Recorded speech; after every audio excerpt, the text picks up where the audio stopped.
Indonesia Darurat Literasi Sejarah. Lah, kok bisa sih? Nah, untuk sekarang, generasi-generasi baru, yaitu seperti Gen Z dan Gen Alpha, sering mengalami darurat dalam membaca sejarah. Entah itu karena metode pembelajarannya, atau bagaimana juga mungkin dari sananya. Nah, di sini kita akan membawakan inovasi berupa game eh, sejarah yang akan membuat metode baru dalam pembelajaran, yaitu Legacy of the Island. Sebelumnya, kita akan perkenalan untuk tim kita, yaitu tim Ihir. Untuk yang pertama adalah ketua kita Efron Octavian Manalu dengan NIM 108072500097. Dan yang kedua, Gusti Agung Susiladi Putra dengan NIM 108072500113, yaitu diri saya sendiri. Dan anggota terakhir kelompok kita yaitu Syahrul 108072530031.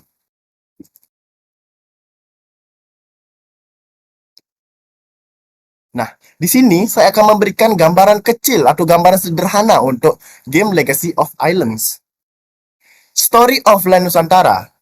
Sederhananya, ini adalah sebuah game petualangan yang kami ciptakan untuk membawa sejarah Nusantara langsung ke genggaman generasi muda. Kami percaya bahwa sejarah bukan hanya soal masa lalu, tapi soal bagaimana kita mengenal diri kita sendiri melalui teknologi yang sering kita gunakan dalam sehari-hari. Contohnya seperti handphone, tablet, laptop, dan lain-lain. Nah, lalu kenapa sih kita memilih sejarah dalam Nusantara? Nah, Indonesia, yang seperti saya jelaskan tadi, Indonesia saat ini sedang berada dalam kondisi darurat literasi sejarah. Kita melihat bahwa fenomena di mana generasi Z dan Alpha mulai mengalami amnesia secara kolektif. Kita sering melihat konten-konten di TikTok, di Instagram, di Facebook, banyak generasi-generasi Alpha dan Gen Z itu sering mengalami tidak pengetahuan dalam sejarah. Nah, justru itu yang membuat kita memilih memilih konsep ini.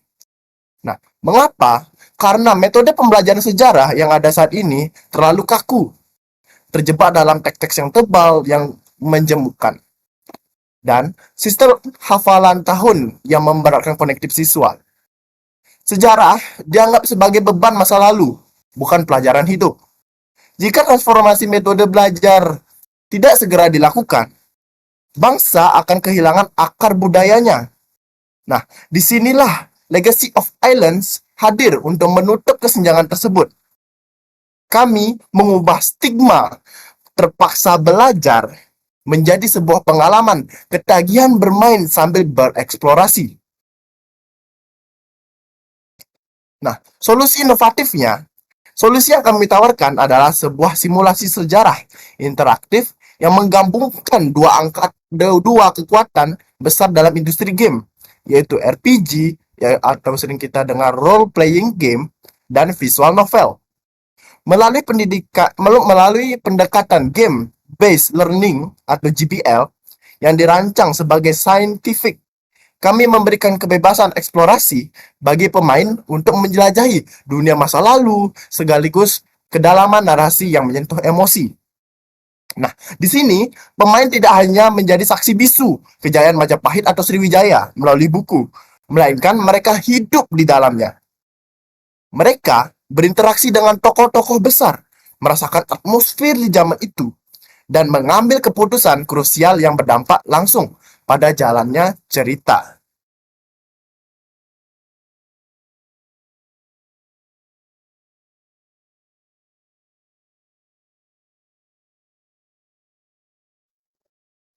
Nah, oke, sekarang itu bagian keunggulan. Apa sih keunggulan kami membuat game game ini? Nah, secara sisi teknis, kami memilih estetika 2D pixel art, bukan tanpa alasan.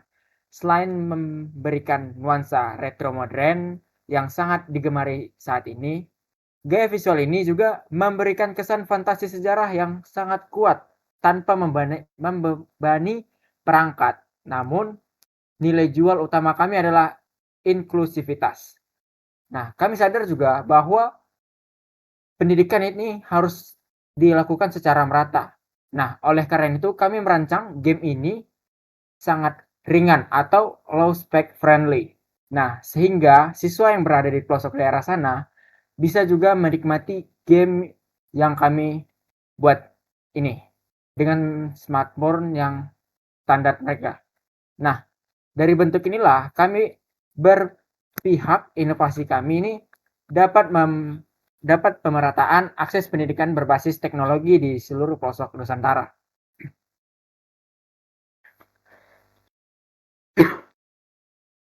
Nah, selanjutnya itu kedalaman materi. Nah, kami menjamin bahwa Legacy of Islands ini memiliki integritas akademik, bukan hanya sekedar game fiksi, melainkan setiap elemen di dalamnya adalah hasil dari riset mendalam kami. Nah, tim kami juga akan melakukan studi pustaka yang komprehensif, menghasilkan literatur sejarah, hingga melakukan observasi langsung ke museum yang ada di Indonesia ini untuk memvalidasi setiap detail sejarah tersebut. Mulai dari desain bentuk keris, arsitektur candi yang persis.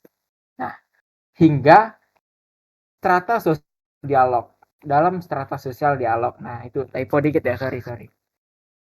Semuanya memiliki dasar historis yang kuat. Kami juga ini memadukan kreativitas digital dengan akurasi ilmiah, menjadikannya sebuah media pembelajaran yang sangat kredibel untuk diimplementasikan di industri pendidikan formal maupun non formal.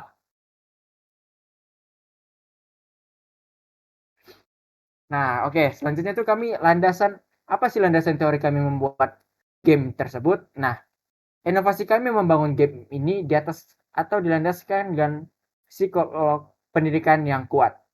Kami merancang cognitive load theory untuk mengatur alur informasi agar tidak membebani memori kerja siswa.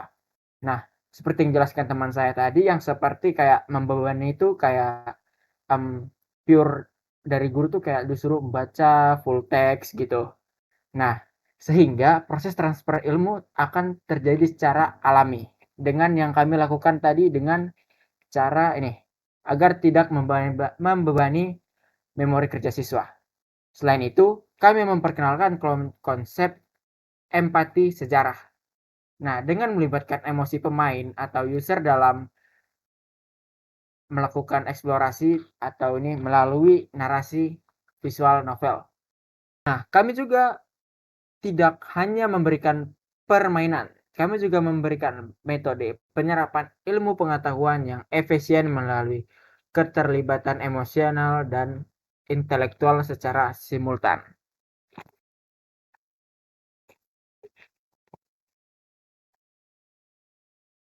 Metode pelaksanaan. Memasuki aspek teknis ini, kami menerapkan metode MDLC atau Multimedia Development Life Cycle.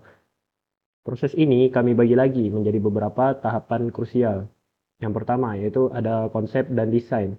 Kami merancang mekanik permainan agar tetap seimbang antara unsur hiburan dan edukasi. Kedua, pengumpulan materi. Kami memastikan seluruh konten sejarah yang dimasukkan itu bersifat valid dan terverifikasi. Ketiga, assembly atau perakitan. Seluruh aset digital tersebut kemudian kami rakit menggunakan Unity Game Engine. Keempat atau tahap terakhir yaitu testing dan evaluasi. Ini adalah poin krusial bagi kami. Kami melakukan pengujian langsung kepada target pengguna, yaitu para siswa, untuk mengukur sejauh mana materi sejarah yang dapat dipahami melalui game kami untuk pengembangan yang lebih lanjut. Untuk mewujudkan inovasi ini, kami mengelola dana sebesar 10 juta rupiah secara efisien. Fokus utama kami adalah menciptakan aset digital berkualitas tinggi yang memiliki nilai guna yang bisa dibilang untuk jangka panjang. Namun, kami tidak hanya bicara soal angka, tapi soal sustainabilitas. Legacy of Island ini dirancang sebagai aset digital dinamis yang bisa terus berkembang melalui kemitraan yang strategis, contohnya dengan Kemendikbudristek, institusi pendidikan, hingga Museum Nasional. Kita akan melakukan pengembangan konten. Ya, produk ini memiliki potensi penambahan konten atau babak sejarah baru melalui sistem yang bernama itu DLC. Ini adalah investasi pendidikan yang tidak akan pernah lekang oleh waktu. Sekarang kita udah di penutup aja nih. Sebagai penutup, iuran yang kami hasilkan ini lebih dari sekedar aplikasi. Ini adalah sebuah gerakan literasi baru. Visi kami sangat jelas memberikan masa depan kepada generasi muda agar mereka bangga akan akar sejarahnya. Kami siap membawa karya ini ke kancah internasional melalui platform global seperti Google Play Store, membuktikan bahwa sejarah Nusantara mampu dikemas teknologi berkelas dunia. Sebab bangsa yang besar adalah bangsa yang tidak akan pernah melupakan sejarahnya. Kami di sini hadir untuk memastikan sejarah itu untuk terus hidup selamanya. Sekian, terima kasih.